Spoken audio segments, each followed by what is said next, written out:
ಯದಾ ತು ಮನಸಿ ಕ್ಲಾಂತೆ ಕರ್ಮಾತ್ಮಾನಃ ಕ್ಲಮಾನ್ವಿತಾಃ ವಿಷಯೇಭ್ಯೋ ನಿವರ್ತಂತೆ ತದಾ ಸ್ವಪಿತಿ ಮಾನವಃ. ಚರಕಸೂತ್ರ 21ನೇ ಅಧ್ಯಾಯ 35ನೇ ಶ್ಲೋಕ.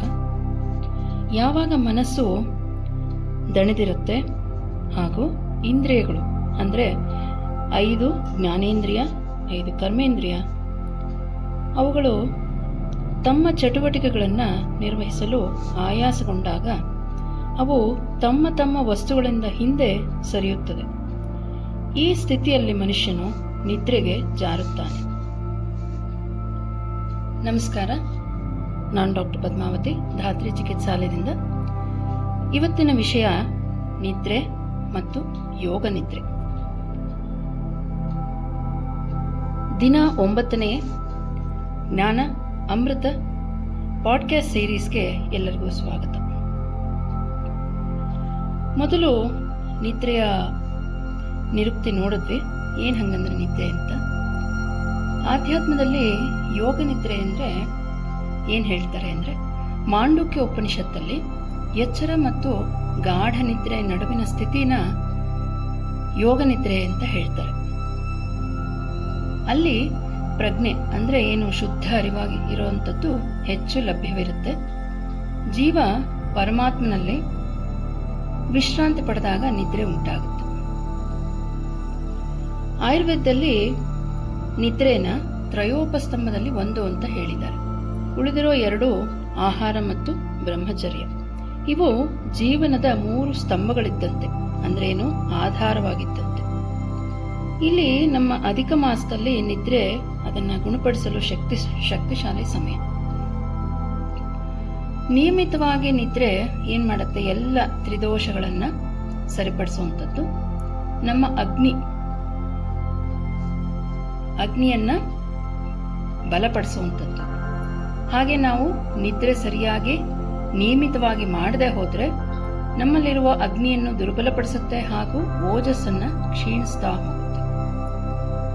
ಆದ್ರಿಂದ ರಾತ್ರಿ 10 ಗಂಟೆ ಮೊದಲು ಮಲಗೋದು ಉತ್ತಮ.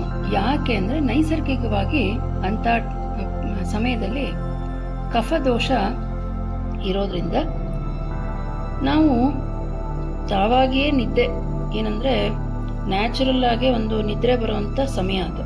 ಆದ್ರಿಂದ ಆ ಸಮಯದಲ್ಲಿ ನಿದ್ರೆ ಹೋಗೋದು ಒಳ್ಳೆಯ ಕೆಲಸ. ಯೋಗ ನಿದ್ರೆ ಏನು ನಾವು ನೋಡಿದ್ವಲ್ಲ, ಹಾಗೆ ಆಧುನಿಕ ವಿಜ್ಞಾನದಲ್ಲಿ ಯೋಗ ನಿದ್ರೆ ಅಥವಾ ಈ ಗಾಢ ನಿದ್ರೆಯಿಂದ ಏನಾಗುತ್ತೆ ಅಂತ ತಿಳ್ಕೊಳ್ಳೋಣ. ಈ ಗಾಢ ನಿದ್ರೆಯಿಂದ ಮೆದುಳಿನ ಕ್ಲಿಂಫ್ಯಾಟಿಕ್ ಸಿಸ್ಟಮ್ ಅನ್ನ ಸಕ್ರಿಯಗೊಳಿಸುತ್ತೆ. ಬೀಟಾ ಎಮಿಲಾಯ್ಡ್ ಸೇರಿದಂತೆ ನರವಿಷಕಾರಿ ತ್ಯಾಜ್ಯವನ್ನ ತೆಗೆದುಹಾಕುತ್ತೆ.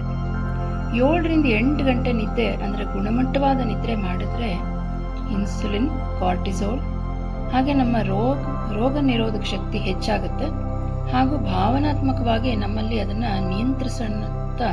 ನಿಯಂತ್ರಣ ನಮಗೆ ಬರ್ತಾ ಹೋಗುತ್ತೆ. ಹಾಗೆ ನಮ್ಮ ಬೃಹದಾರಣ್ಯಕ ಉಪನಿಷತ್ತಲ್ಲಿ ಹೇಳೋದು, ವ್ಯಕ್ತಿ ಅವಾಗ ನಿದ್ರೆಯಲ್ಲಿದ್ದಾಗ ಆತ್ಮ ಸಾರ್ವತ್ರಿಕ ಪ್ರಜ್ಞೆಯಲ್ಲಿ ವಿಲೀನ ಆಗ್ತಾನೆ. ಏನು ಅಂದ್ರೆ ಪ್ರತಿದಿನ ನಿದ್ರೆ ಮಾಡಿದಾಗ ಒಂದು ಸಣ್ಣ ಮರಣ ಮತ್ತು ಪುನರ್ಜನ್ಮ. ಆದ್ರಿಂದ ಅದು ತುಂಬಾ ಪವಿತ್ರವಾಗಿರುವಂಥದ್ದು ಅಂತ ಇದರಿಂದ ಅರ್ಥ ಆಗುವಂಥದ್ದು. ಆದ್ರಿಂದ ಇವತ್ತಿನ ಅಭ್ಯಾಸ ಏನು ಅಂದ್ರೆ,